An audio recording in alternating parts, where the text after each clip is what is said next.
Hello नमस्कार, आप सभी का बहुत बहुत स्वागत है आपके अपने चैनल हिंदी ग्रुप स्टडी पर। तो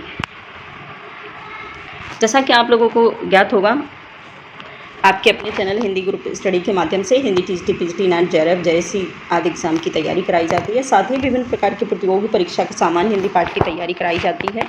जो लोग चैनल पर नए हैं, चैनल को सब्सक्राइब जरूर करें, वीडियो अच्छा लगे लाइक शेयर जरूर करें, साथ में बेल आइकन प्रेस करें, जिससे कि मेरा जो भी नया वीडियो आए उसका नोटिफिकेशन सबसे पहले आप तक मिले। तो आज हम हिंदी साहित्य में आदिकालीन स्वतंत्र साहित्य को देखेंगे। स्वतंत्र साहित्य किस प्रकार के साहित्य को कहा गया ये समझेंगे।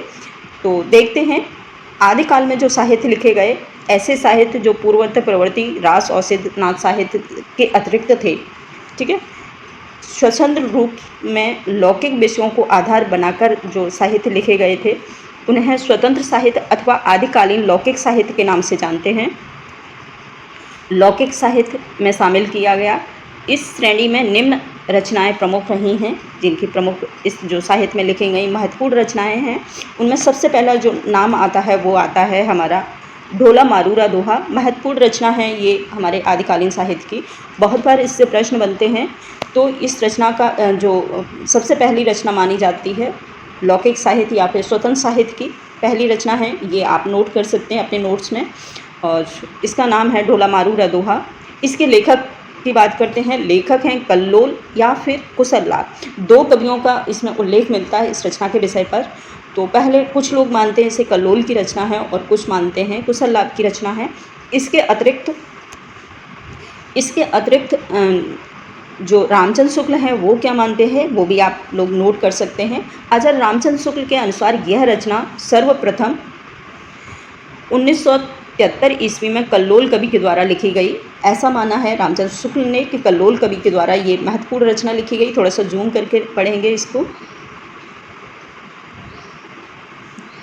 कल्लोल कवि के द्वारा ये महत्वपूर्ण रचना लिखी गई। इसके बाद कुछ लोग मानते हैं कि इन्होंने अपनी रचना को पूरा नहीं किया है, और उसके बाद जैन कवि कुशललाल ने इस अपने कुछ रचनाओं को, कुछ पेजों को ऐड कर दिया, कुछ साहित्य को ऐड किया, और उससे ये रचना पूरी हुई है।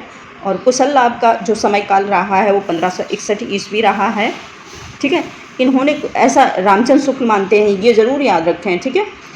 इन्होंने कुछ अपने पद इस रचना में जोड़ दिए थे, और इसी से ये मान लिया जाता है कि ये कुशललाल की रचना है, ठीक है। महत्वपूर्ण बात यह है कि इसमें दोनों ही कवि महत्वपूर्ण हैं, और दोनों को ही याद रखना है, कल्लोल को भी और कुशललाल को भी, ठीक है। क्योंकि कभी एग्जाम में कल्लोल भी आ सकते हैं, कभी कुशललाल भी आ सकते हैं। और तथ्य के अगर आधार पर हम याद करते हैं तो ये इनका जो नोट है अच्छा रामचंद्र शुक्ल का, उसे याद रखेंगे। इसके बाद आती है इसकी भाषा की बात करते हैं तो इसमें डिंगल भाषा का प्रयोग हुआ है। डिंगल भाषा हमारे हिंदी साहित्य में दो प्रकार की भाषा शैली चली है आदिकालीन साहित्य में, जिसे डिंगल और पिंगल नाम से जानते हैं। डिंगल भाषा में अपभ्रंश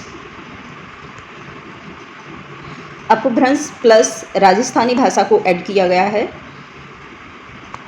राजस्थानी भाषा को ऐड करके जो भाषा बनी है उसे डिंगल नाम दिया गया है। पिंगल जो नाम दिया हुआ है वो है ब्रज भाषा प्लस राजस्थानी, ठीक है। ब्रज भाषा प्लस राजस्थानी भाषा को पिंगल नाम दिया गया है, और अपभ्रंश प्लस राजस्थानी भाषा को डिंगल नाम दिया गया। ये महत्वपूर्ण तथ्य है, इसको आप नोट कर सकते हैं। इसके बाद है संपादन की बात करें तो इस रचना के पदों का संपादन 1934 ईस्वी में नागरी प्रचारणी सभा काशी के द्वारा किया गया है, जिसमें निम्न 3 विद्वानों का योगदान महत्वपूर्ण है। पहला नाम आता है राम सिंह, दूसरा है सूर्यकरण पारकी, और तीसरा जो नाम है नरोत्तम दास स्वामी का है। तो ये 3 इसको संपादन करने में इनकी महत्वपूर्ण भूमिका रही है, तो आप इनको याद रख सकते हैं। इसके बाद बात करते हैं इसके प्रमुख पात्र की, और जिन लोगों को जो चैनल पर पहली बार जुड़े हैं वो सभी लोगों से कहना चाहूँगी, हमारे चैनल के माध्यम से लाइन टू लाइन पढ़ाया जाता है, और जो लोग चैनल पे जुड़ना चाहते हैं वो जुड़ सकते हैं, चैनल को ज्वाइन कर सकते हैं। तो इसकी बात करते हैं, पात्र इसमें कौन कौन है। तो नायक इसमें हैं जयपुर के कछवाहा वंश के शासक राजा नल का पुत्र राजकुमार ढोला है, ठीक है। इसके जो नायक है वो राजकुमार ढोला है, जो नल नल राजा हैं उनके पुत्र हैं। इसके बाद नायिका की बात करते हैं तो पूगल बीकानेर के राजा पिंगली, ठीक है, पिंगली की पुत्री राजकुमारी मारवाड़ी, ठीक है, मारवाड़ी हैं, तो इसीलिए इसका नाम ढोला मारूरा दोहा लिखा गया है। इसके बाद है सहनायिका मालवा और राजकुमारी मालवड़ी हैं। तो इस प्रकार से ये इसके महत्वपूर्ण नायक हैं। इसके बाद इसके कुछ विशेष तथ्य हैं जिनको आप नोट कर सकते हैं। विशेष तथ्य में ये प्रेमाख्यान एक महत्वपूर्ण काव्य है। दूसरा इसका जो पॉइंट है, दूसरा तथ्य है, इसका मूल रूप दोहों में मिलता है, ठीक है। इसके साथ ही ये दोहे श्रृंगार रस से परिपूर्ण हैं। श्रृंगार रस में ये रचना लिखी गई है। इसके बाद इसका नेक्स्ट पॉइंट है वो है इन दोनों में श्रृंगार रस की जो परंपरा आरंभ हुई है वह आगे चलकर बिहारी के काव्य में देखी जा सकती है। महत्वपूर्ण ये तथ्य है, आप लोग नोट करना चाहते हैं तो कर सकते हैं इस चौथे वाले तथ्य को, क्योंकि ये एक श्रृंगारी रचना है। प्रश्न बनता है कि कौन सी ऐसी रचना है जिसका जो आधार है बिहारी की रचनाओं में देखने को मिला है। तो इस प्रकार से ये प्रश्न तथ्य महत्वपूर्ण है। इसके बाद है दोनों में मुख्य अंतर यह है कि ये मारवाड़ी के संयोग एवं वियोग, श्रृंगार और भाव पक्ष की प्रधानता है। अंतर भी इसमें बताया है कि बिहारी की और इनकी रचनाओं में क्या अंतर है, ठीक है। भाव पक्ष की प्रधानता है, जबकि बिहारी की जो नायिका हैं उनमें संयोग व वियोग में कला पक्ष की प्रधानता दिखाई गई है। इसमें बिहारी की जो रचनाएं हैं, बिहारी की सतसई है, उसमें कला पक्ष की प्रधानता दिखाई गई है और इसमें भाव पक्ष की प्रधानता दिखाई गई है। कला पक्ष में आते हैं छंद, रस, छंद, अलंकार।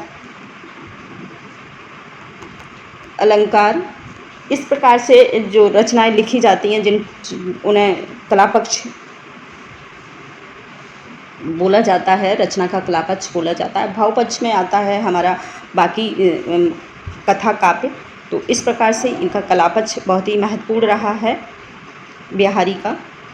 इसके बाद है राउल बेल के कवि रोडा ने प्रेम वर्णन की जो परंपरा हिंदी में आरंभ की थी, उनको इस रचना में विकास की एक नई दशा मिली है। इसके बाद दूसरा पॉइंट है राजस्थान बीकानेर के क्षेत्र में यह रचना अत्यंत लोकप्रिय रही। इस संबंध में यह कथन प्रसिद्ध है, कौन सा? शोर हिटो दूहो भलो भली मरवड़ी री बात, जोबन छाई धड़ भली तारा छाई रात। ये महत्वपूर्ण पंक्तियां हैं, तो आप लोग याद रख सकते हैं, नोट कर सकते हैं। इसके लिए ये महत्वपूर्ण पंक्तियां हैं। बीकानेर क्षेत्र में ये बहुत ही लोकप्रिय रही हैं ये पंक्तियां। इसके बाद आता है नेक्स्ट दूसरा तथ्य इस रचना के विषय में, ढोला मारू दोहा। इसका दूसरा जो तथ्य है वो है आचार्य हजारी प्रसाद द्विवेदी, नरोत्तम दास, विश्वनाथ इत्यादि विद्वानों ने इस काव्य के भाव गंभीर को परिष्कृत लोक रुचि का प्रतीक माना है। तो इसके जो महत्वपूर्ण तथ्य हैं, इन्होंने इस रचना को परिष्कृत और लोक रुचियों में शामिल रचना को माना है।